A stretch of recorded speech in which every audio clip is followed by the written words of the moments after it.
Testing, 1, 2, 3.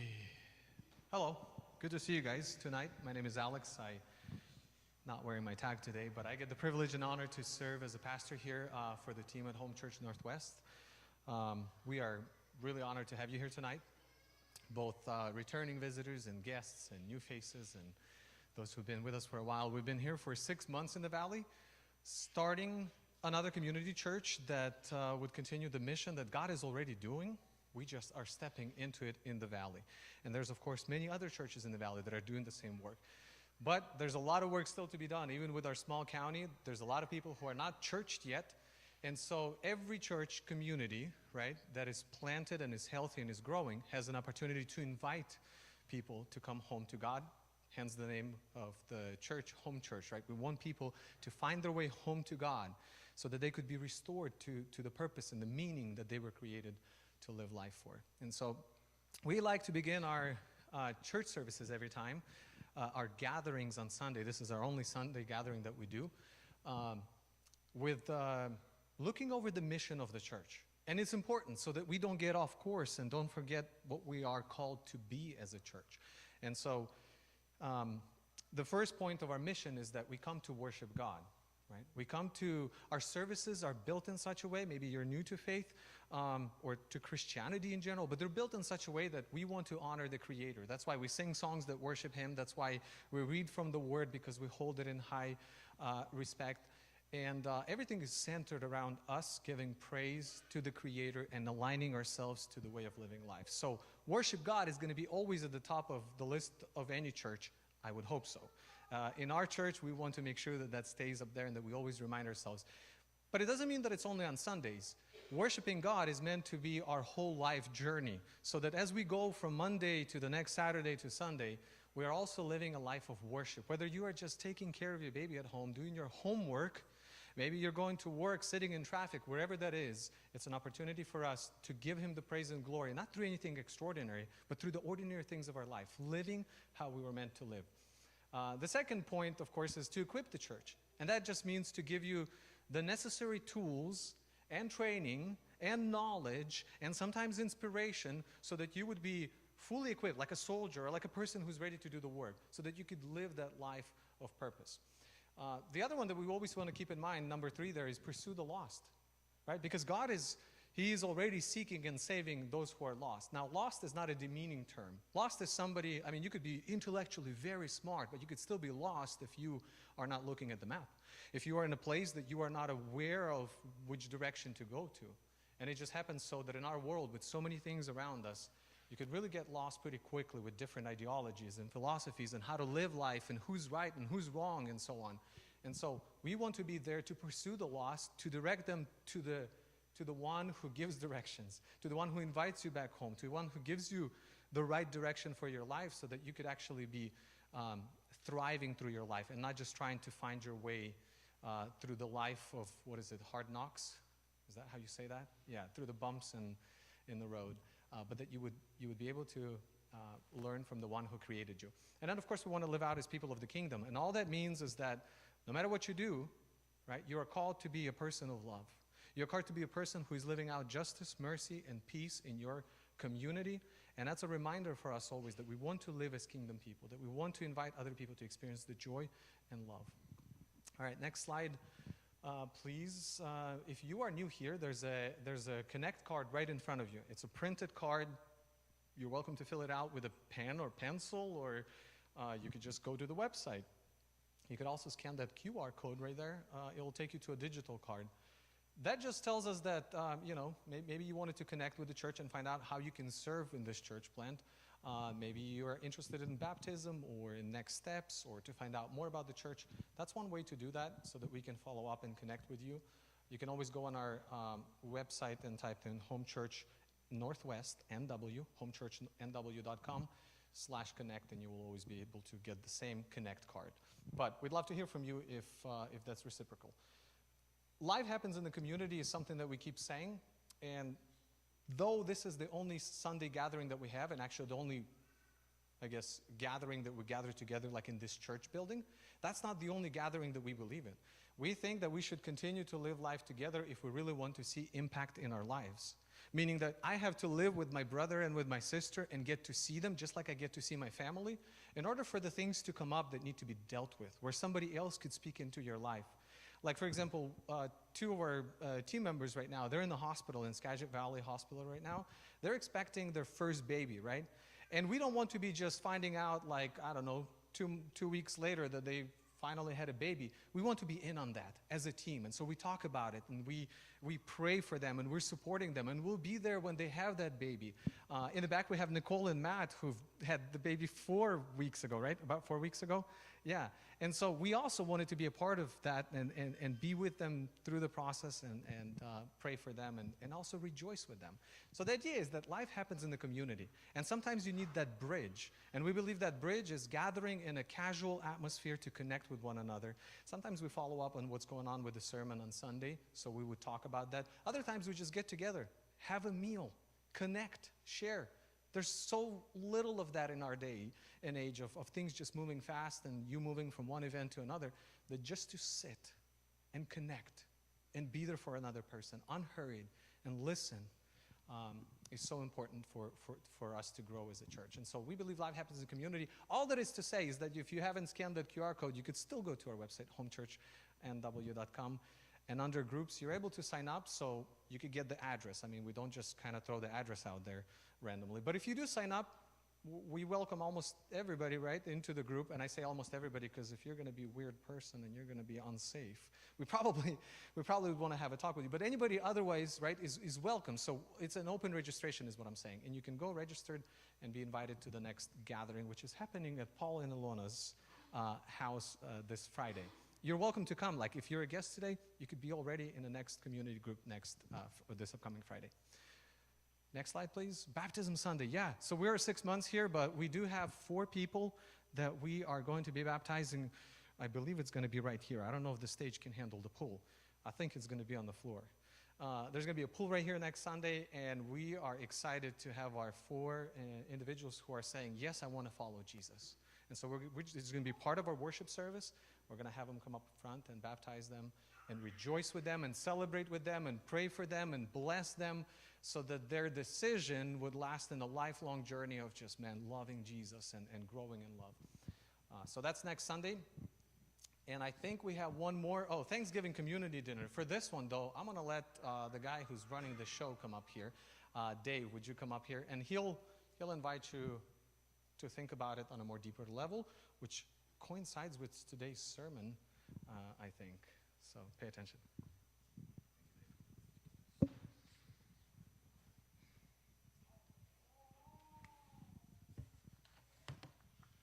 Good evening.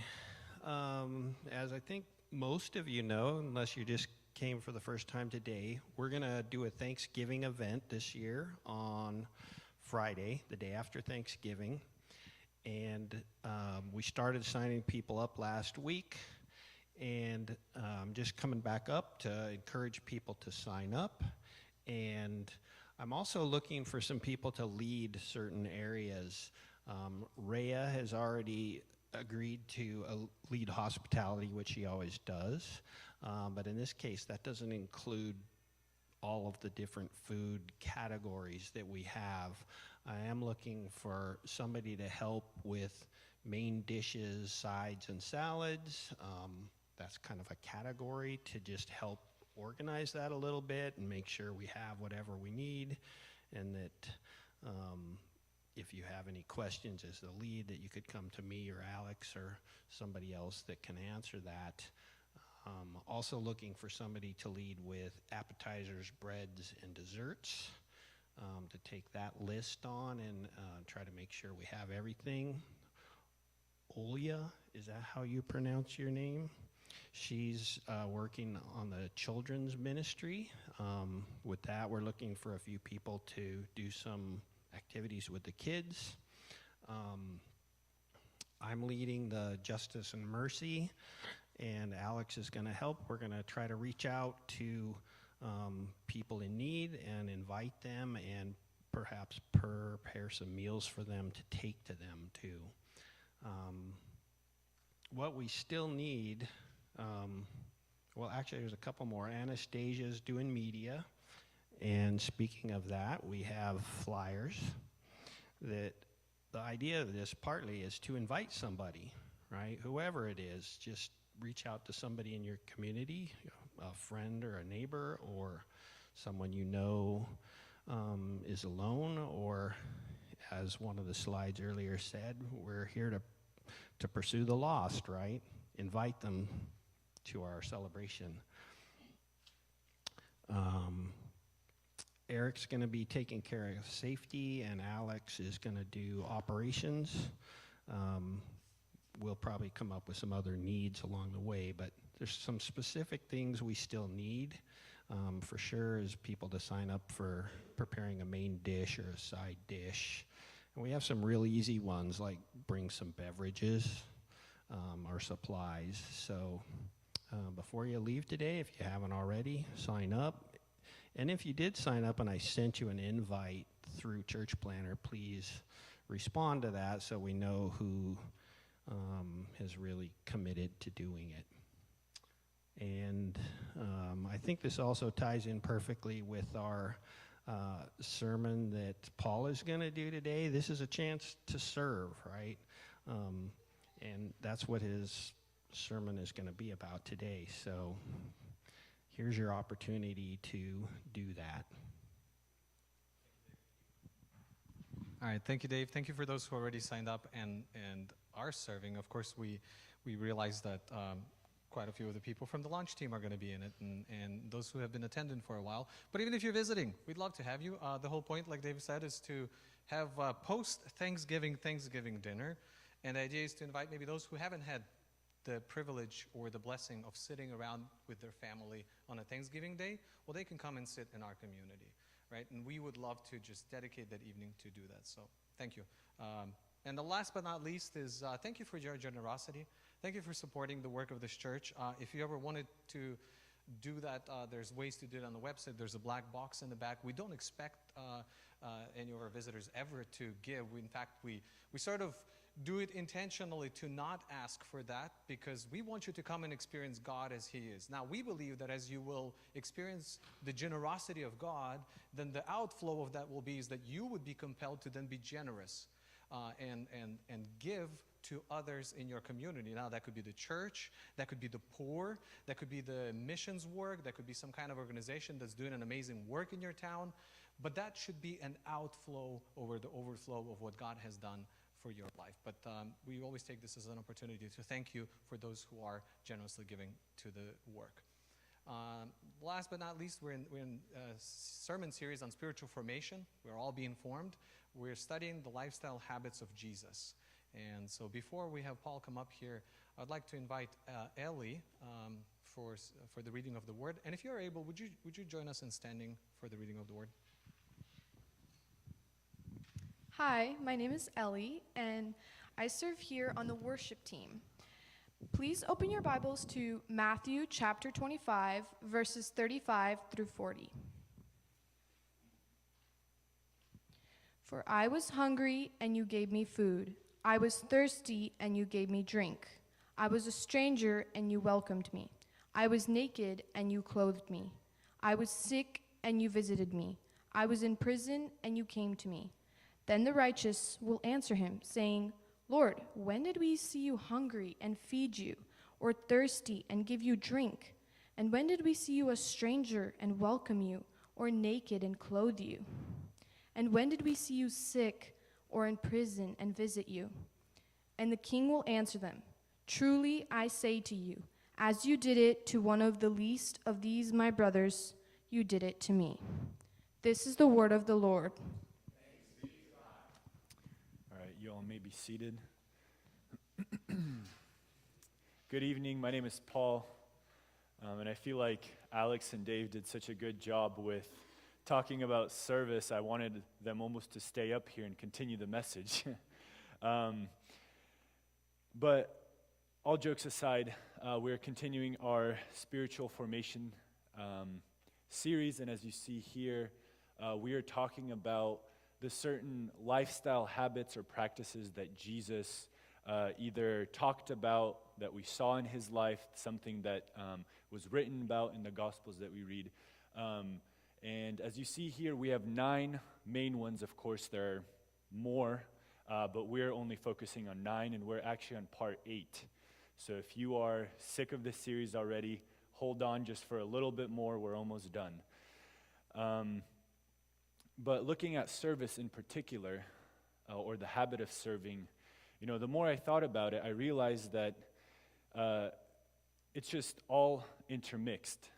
Trying to isolate one and talk about it is very difficult because, for instance, when Alex was talking about community, in order to have a healthy community where you build each other up, where you support each other, it requires service. It requires you to give and help.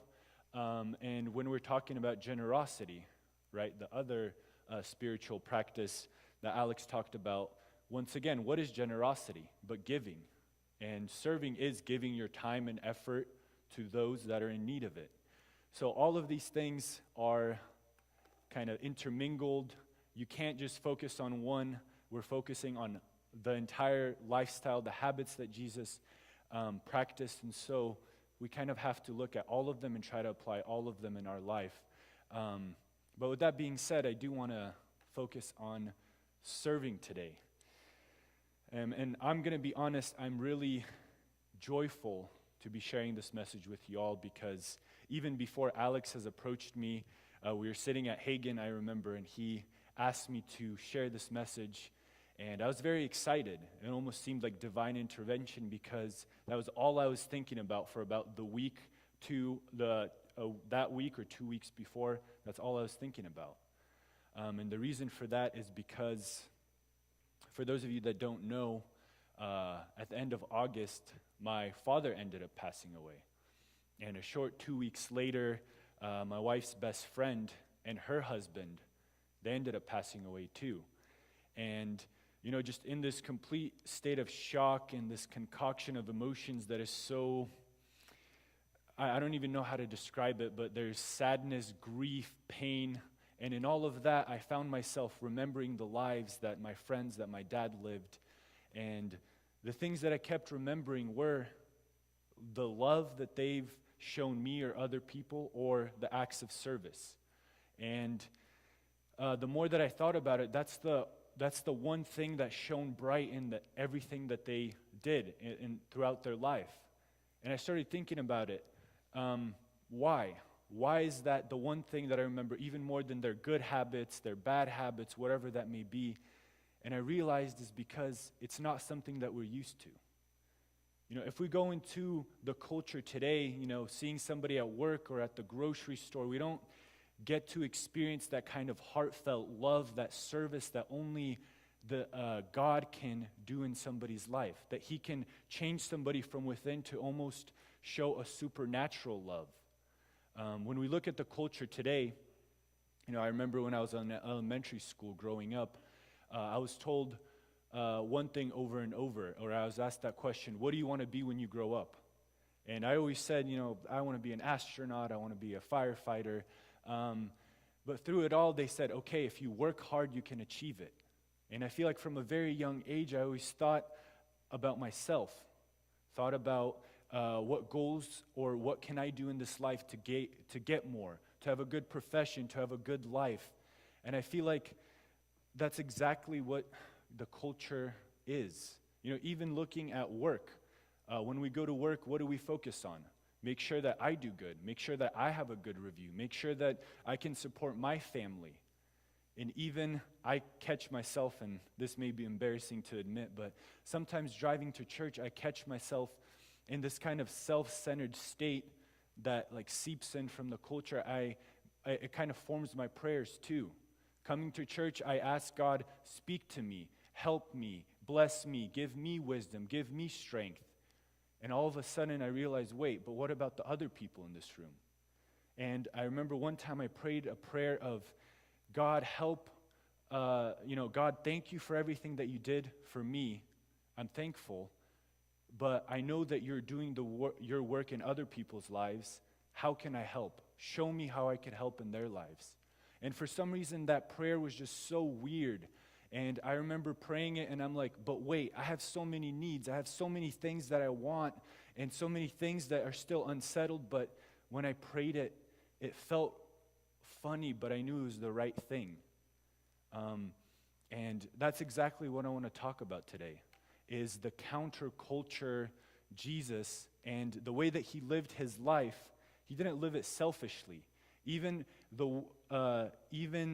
his presence on earth here was for a reason, and that reason was to die for us, to save us, right? And everything that he did, and I believe there's about 37 miracles that are written about in the 4 Gospels, every single one of them was him showing his love to us through the service and through healing the blind and the sick and the lame and doing all of those works.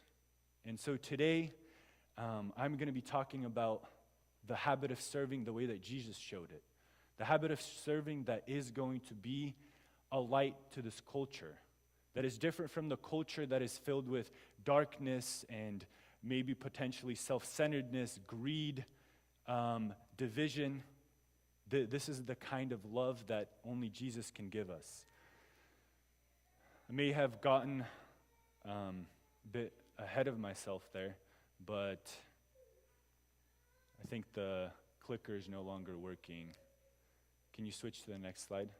Oh, okay, got it. So when talking about serving, once again, when Alex came up to me and he presented this idea, I sat down the next day and I thought about serving. And the way that I broke it down in my own mind was in these 3 categories. I said, well, what is serving? What is a biblical perspective of serving? Then the next question I asked myself is, why should I care? If I haven't been serving or I don't have this habit in my life now, why should I start implementing it? And the third thing is, how can I either start serving, or if I already noticed this habit in my life, how can I serve better? Starting out with what is serving. So I went, when I started this whole process, I went into Google, and this is the definition that it gave me: the action of helping or doing work for someone. And when we look into the Bible actually gives really good examples of what serving is. This is actually an example that Jesus says, and he says this, and Ellie already read this for us, but I'm going to reread it again. For I was hungry, and you gave me something to eat. I was thirsty, and you gave me something to drink. I was a stranger, and you invited me in. I needed clothes, and you clothed me. I was sick, and you looked after me. I was in prison, and you came to visit me. Then the righteous will answer him, Lord, when did we see you hungry and feed you, or thirsty and give you something to drink? When did we see you a stranger and invite you in, or needing clothes and clothe you? When did we see you sick or in prison and go to visit you? The king will say, truly I tell you, whatever you did for one of the least of these brothers and sisters of mine, you did for me. And here Jesus explains what serving is. Right? If we look at these pictures, if we're visual learners, this will help us. But, if we see somebody that is struggling, that doesn't have food, and we give them food, that is serving. If we see somebody that's thirsty, give them water. Or somebody that is sick, and we visit them and help them in their time of pain. Or somebody that's in prison, that's feeling lonely and isolated, and we visit them and cheer them up and share the good news with them, that is serving. And that's what Jesus is saying.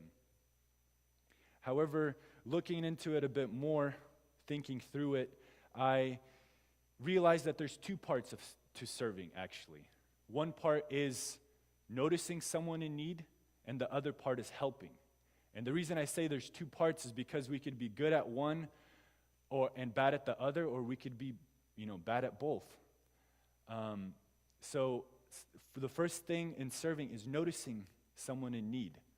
I laugh about this with my wife all the time, but when I go to the store, she writes out a list for me, a grocery list, and, I'm walking into the store and I have my phone in my hand and my face is in my phone. I'm looking at the aisle, I'm planning out the correct route, exactly how to get the things faster and make sure that I'm getting out of the store as soon as possible. And then one day I realized if there's going to be somebody while I'm at the store having a mental breakdown in aisle 4, I'm not even going to notice. I'm not even going to care. I'm going to be in my list, I'm going to go through, and I'm going to pass them right on by. So the first part of serving is actually slowing down a little bit and noticing that life will suck us up. We will always have goals, we will always have ambitions, we will always have something to do, and that will take up our life. If we don't slow down and start to see other people, see their life, see what they're going through, we're not even going to see that maybe some of the people around us in our vicinity are in need of something. And the other part is to actually help them once we notice them. And once again, an embarrassing story from my life, I guess. I was driving to church, and this was a couple of years ago, and I remember I was running late, and I saw a car on the side of the road with its hazards on. The hood was open, and there was a person digging around in the engine.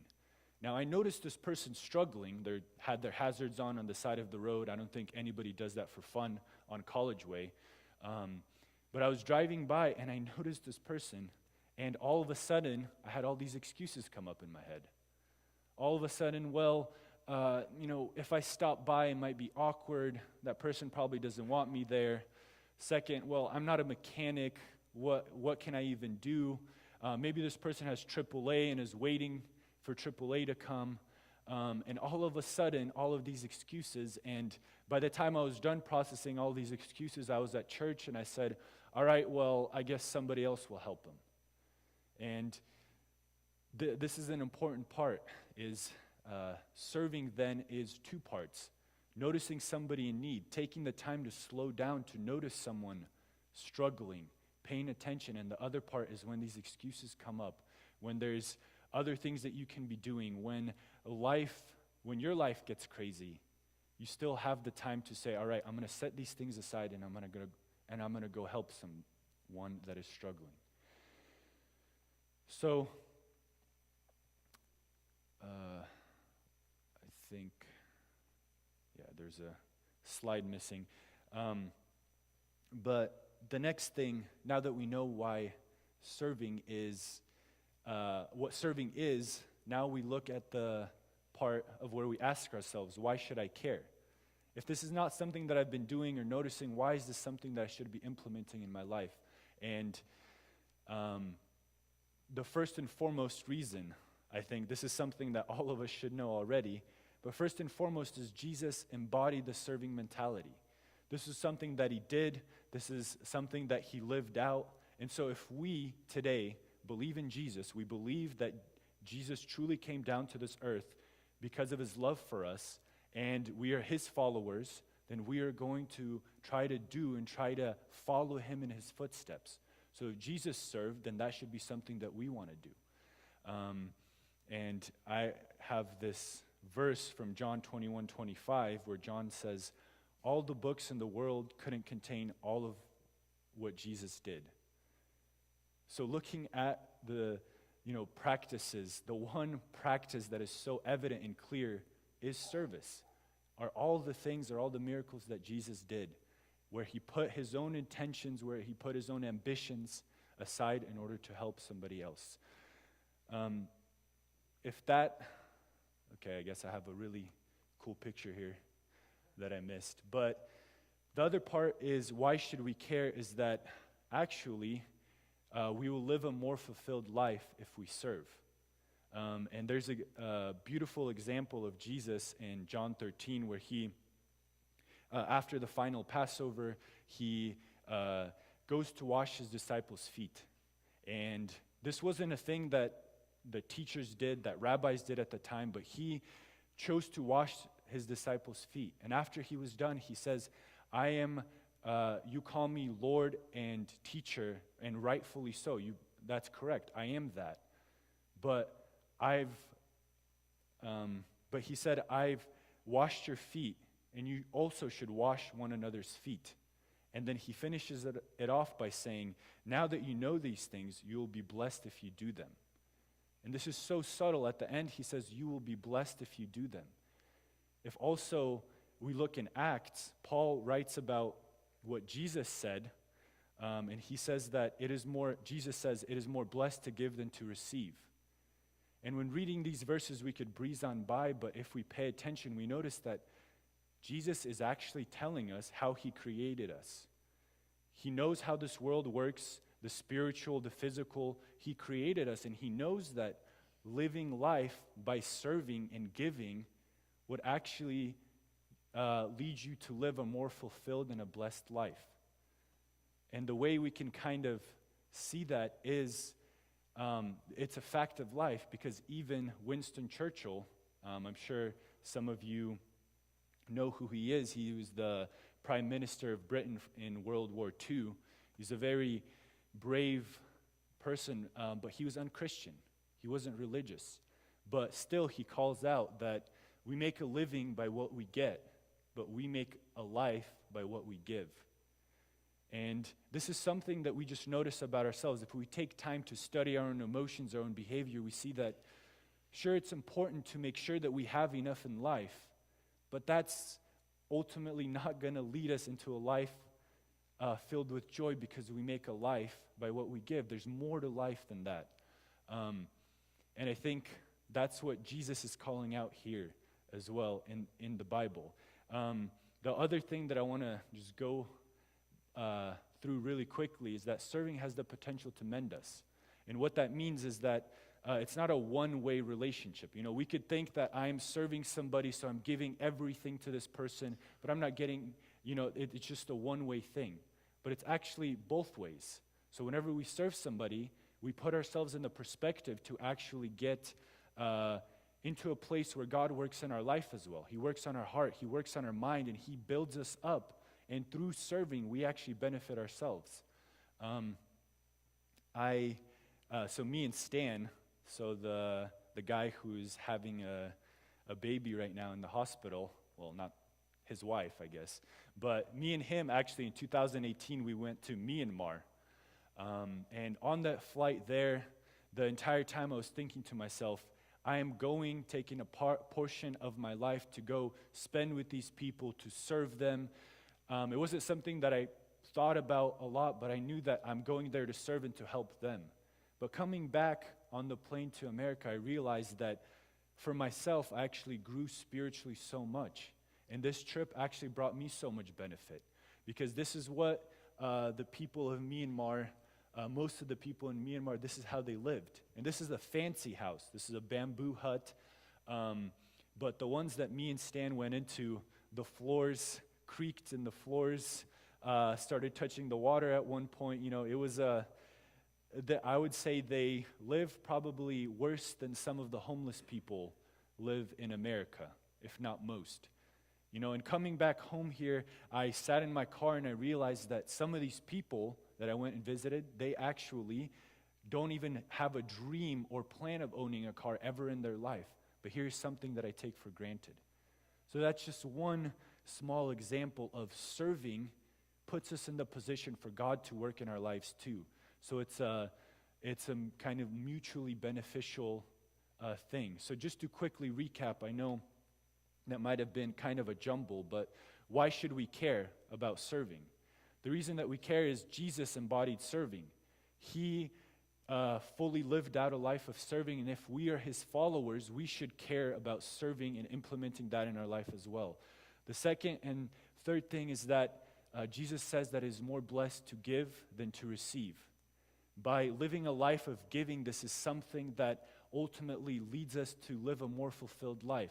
A life that then puts us in a position where Jesus works in our hearts, where we ultimately live a life that's more fulfilled. So the next question we asked ourselves, well, we kind of went through what is service, we went through why should we care. Well, if I want to start serving, or if I want to, make this a habit, or I've already been having it as a habit and I want to improve, how can I serve better? And I want to start out with the way that Paul describes it. And he is writing to a church in Galatia, which is a church similar to ours. They're Christians. They've already, accepted Jesus as their Savior, and they're living life just as we are today. And he tells them this: "For you were called to freedom, brothers. Only do not use your freedom as an opportunity for the flesh, but through love serve one another. For the whole law is fulfilled in one word: you shall love your neighbor as yourself." Paul calls out here and he says, you have this freedom and you could live for the flesh. You could live for yourself. You could pay attention to your work, to your job, to your career, and that's all that you care about. You have the freedom to do that. But I call you to something greater. I call you to love one another through serving. And here he is talking about the church, the community, but he's also talking about others outside of the church community. And then he calls out one very important perspective. Through love, serve one another. So if we, before I get into the practical examples of serving, we have to have the correct perspective. And that perspective is we have to serve through love. We have to make sure that love is the first and foremost reason that we go out and how we serve other people. Because if we're just serving because it's a requirement or because somebody made us, it's not the correct way. Also, if we show up and we're doing it for our Instagram or we're doing it to show off or to get praise from somebody, then that's not the correct way to do it either. When we look at serving, it has to be through love, just like Paul calls out here, in secrecy, where we do the thing because we know that God loved us so much and we are sharing that love to other people. So now getting into the fun part. So how do I actually implement this in my life? And my best recommendation and what worked for me is that you start out with the small things. Because us humans and our human nature, whenever we get motivated to do something, oftentimes we go overboard. If we start a new diet, we want to start a diet that's strict, that, gets us results immediately right away. If we start working out, we start going to the gym, we start trying to keep up with people who work out, more than us or worked out consistently. And then once we try to keep up for the next 2 to 3 days, we're out because we're so sore, because they're used to it and we're not. And this is just how we humans are. We try to start out big, try to think about where we want to go, and we kind of don't start proportionally. And so my best recommendation is, if you're just starting out serving, don't, go and spend a year in Africa selling all of your belongings today and going out there and doing that. Although that is, if that's what God is calling you to, go for it. But that may not be the best way to start. A small thing can be noticing somebody even in our church community, like Paul calls out. We can notice somebody here that might be struggling, that might be in pain, that we know is maybe lonely or doesn't really talk to anybody, and we go up to them and we spend time talking with them, inviting them somewhere. And starting out with that is a good first step. And the reason, we also start out with the small things that we can control is because the kind of love that Jesus had, we cannot achieve on our own. That's not something that we can just, with the sheer power of our own will, go and have a love and service that Jesus had. We ultimately want to get there, but the way that we get there is if we put ourselves in a place where Jesus works on our life. By praying about it, by going through the spiritual practices that, not just service, but the other ones too, to put ourselves in a position where now we're spending time learning from God, where we're spending time for God, and through that, God works on our life and helps us to ultimately, by His work, change our hearts from within. And I truly believe that each and every one of us, if we start out with the small things that we can control today, through love, we can all be changed from within. And now all of a sudden, service isn't going to be something that we think about. All of a sudden, service is just going to be natural.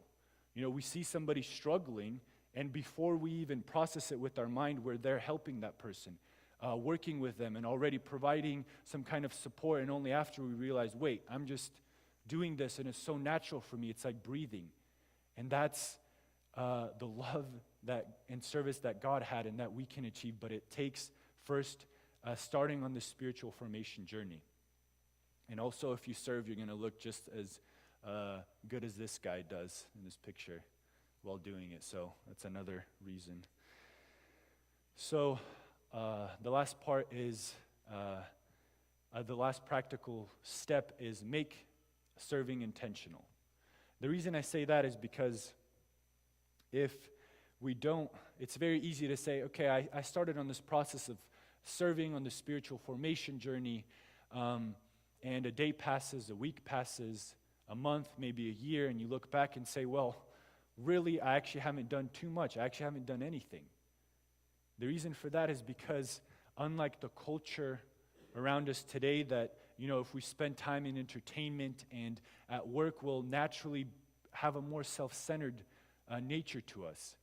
But unlike that, if we don't spend time in serving, we're not going to naturally become better at serving. That's not something that's going to happen. And so what we have to do is just like this guy is doing, we have to open up our calendar. And as silly as that sounds, plan it out. Say, all right, on a daily basis, on a weekly basis, on a monthly basis, what can I actually do? As we're starting out, this may be required. And looking at some of these suggestions, so on a daily basis, what can we do? On a daily basis, we can, my best piece of advice would be to wake up in the morning and pray and say, God, use me today, and I want to serve somebody just like you served me. Help me in that. And with that, I guarantee you that God will open up to you a plethora of different people and events that you can help, that you can assist, that you can be there to be the light to them, that you can do something kind. Like Alex mentioned, that living our daily life, the simple things that we do like work and parenting, if we approach it with the perspective of service, where we do it with love, even though we're frustrated, even though it's hard, it's tough, that also is service. And simply just looking for other ways to serve. Now, on a weekly basis, this is where it becomes more intentional. We have to actually make a plan, because otherwise these things aren't going to pop up on their own. Volunteer at your church. Talk to Dave. He will get you working, and he will make sure that you have enough to do. You can visit elderly or the people that are sick in this community, people that need a meal. We have plenty of homeless people walking around downtown that I'm sure if you brought them a meal, they would be excited about it. Or find somebody to mentor, somebody that you see is struggling that you could pick up and help them. And seasonally, you can support a foster family. You can go on a mission or service trip. You can connect with Dave to coordinate volunteer opportunities to make sure that Home Church is doing things and has some volunteer opportunities as well. So I'm coming to the conclusion of my sermon. Jesus, when he was hanging on the cross, he was looking down at the Pharisees. He was looking at the Sadducees, the people that made fun of him, the people that even though the Roman soldiers beat Jesus from a centimeter, maybe an inch away from death, they're still making fun of him. They're still laughing at him. He's looking at them, and these are the people that destroyed his life. Physically here on earth, these people flipped everything upside down. All of his friends ran away. His family was put to shame. His mother, his father, I'm sure it's something that, people talked about for a while. All of his life, everything that he's worked for here on earth, all of a sudden got taken away by these people that are in front of him. And Jesus just didn't stay quiet when they were laughing at him, when they were mocking at him. But he actually looked at them and he said, Father, forgive them, for they do not know what they do. In his last breaths and his last moments here on earth, he looked at those people and he still had a love for them. He still served them by pleading with the Father to forgive them. And that is the kind of love that Jesus showed to each and every one of us. And that Jesus calls us today to do in our communities, to do in our churches, where there's so much darkness, where there's so much pain and suffering and division, where there's people that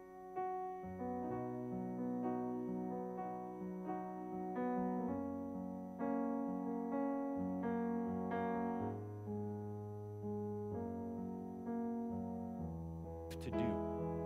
If you all could please stand up in this room today. We're going to go to prayer, and I ask that in this prayer we pray not only for ourselves, but we also pray for our community. We pray for our church community, our community outside of church, and most importantly, for God to open our eyes so that we as individuals could see where we can serve better. God, I just truly thank you today. I thank you, God, for each and every person that is here today. God, I know that I as an individual am selfish, am self-centered, and at times I know that what you called me to is more than what I do today. I ask that for myself, I ask that for everybody in this room. May you please reveal to us the way that we can serve better. I ask that each and every person in this room today can get on this spiritual formation journey that we've been talking about, and it's something that would be clear to them, something that they'd be excited about, something that they would know why they are doing it and why it's important in their life. God, I also pray for this community that we live in today. God, may you give us the wisdom as a church to go out into this community and help those that are in need, to be the light to those that are hungry, those that are thirsty, those that are in pain, those that are ill. God, help us to share some of that love that you gave to us, some of that serving mentality that you had. God, give us that and help us. Change us from within and help us, God, today to be the people, the sons and daughters that you called us to be. I thank you for everything that you do, and I truly thank you that you give us such a blessed life in this country where we have so much. Help us, God, to be grateful for that, and I praise you for everything. In your name we pray.